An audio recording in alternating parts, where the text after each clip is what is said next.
क्वचित भूमौ शय्या क्वचित पर्यंक शयनम क्वचित शाकाहारी क्वचित अपि शल्योदन रुचि क्वचित कंठाधारी क्वचित दिव्यांबरधरो मनस्वी कार्यार्थी न गणयति दुखम च सुखम च।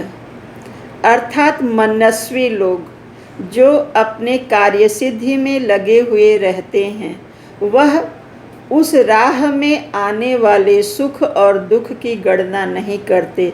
वह निरंतर अपने लक्ष्य पर ही ध्यान रखते हैं। कभी भूमि पर शैया हो सकता है, कभी पलंग पे सोना हो सकता है, कभी साग सब्जी खाकर गुजारा करना पड़ता है और कभी जो है रोटी चावल खाकर। कभी वे फटे पुराने कपड़े पहनकर गुजारा कर लेते हैं और कभी महंगे वस्त्र धारण करते हैं। लेकिन कार्य में संलग्न मनस्वी केवल अपने लक्ष्य पर ही अपनी नज़र रखते हैं। ये बीच रास्ते में आने वाले सुख दुख की चिंता कभी भी नहीं करते हैं। इसलिए हमें सदैव अपने लक्ष्य पर ही अपनी दृष्टि जमाए रखनी चाहिए।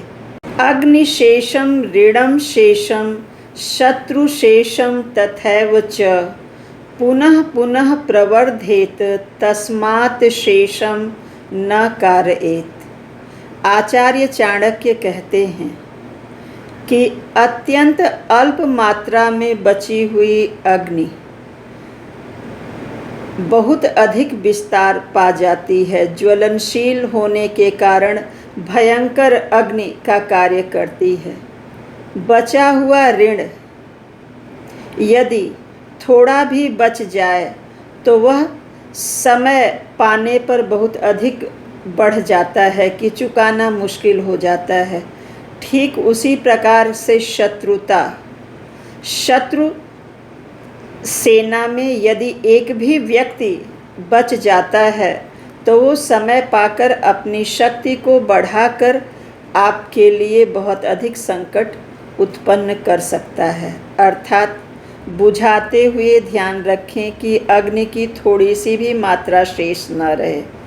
कर्ज को चुकाते समय ध्यान रखें कि वह बिल्कुल चुकता कर दिया जाए, थोड़ा भी कर्ज न बचे। ठीक उसी प्रकार से शत्रुता को भी समूल नष्ट कर देना चाहिए, नहीं तो समय आने पर ये व्यक्ति के लिए कष्ट साध्य, अहितकारी और विनाशकारी बनते हैं।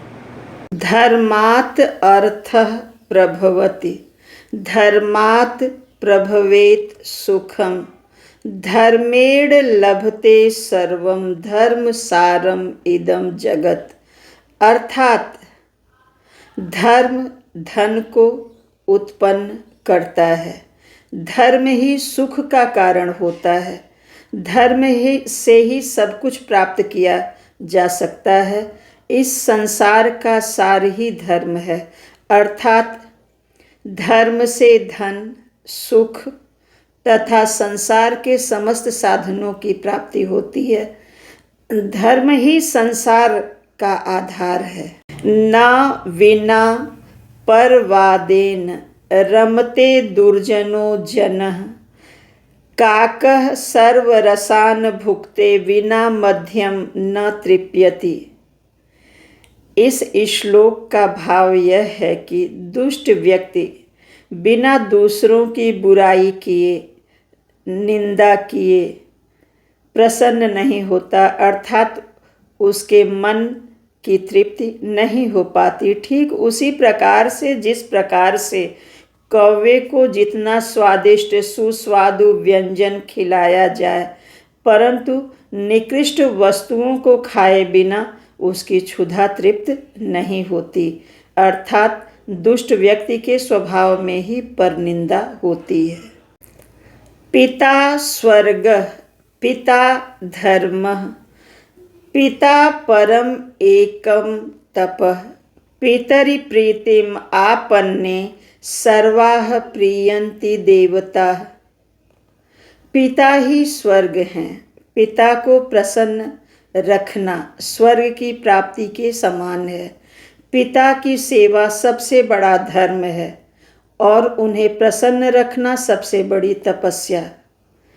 पिता के प्रसन्न होने पर समस्त देवता प्रसन्न होते हैं, अर्थात पितृचरणों में ही परम तप परम सुख की प्राप्ति होती है। काक चेष्टा वको ध्यानम श्वान निद्रा तथैव च अल्पहारी गृहं त्यागी विद्यार्थी पंच लक्षणम। मनीषियों ने, संतों ने विद्यार्थी के 5 लक्षण बताए हैं। काक चेष्टा अर्थात विद्या ग्रहण करने में कौवे की तरह से सतर्क रहना, बगुले के जैसा ध्यान लगाना तथा श्वान की निद्रा हल्की नींद सोना तथा कम मात्रा में भोजन करना, गृह का त्याग करना, ये विद्यार्थी के 5 लक्षण होते हैं। दुर्जनः स्वस्वभावेन परकार्ये विनश्यति नोदर तृप्तिम आयाति मूषकः वस्त्रभक्षकः।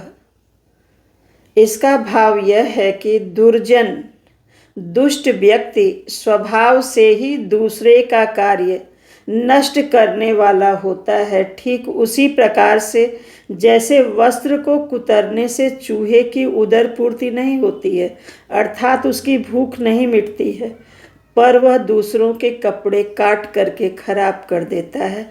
ठीक उसी प्रकार से दुष्ट व्यक्ति स्वभाव से ही दूसरे के कार्यों को बिगाड़ने वाला होता है, भले ही उसमें उसका कोई भला ना हो।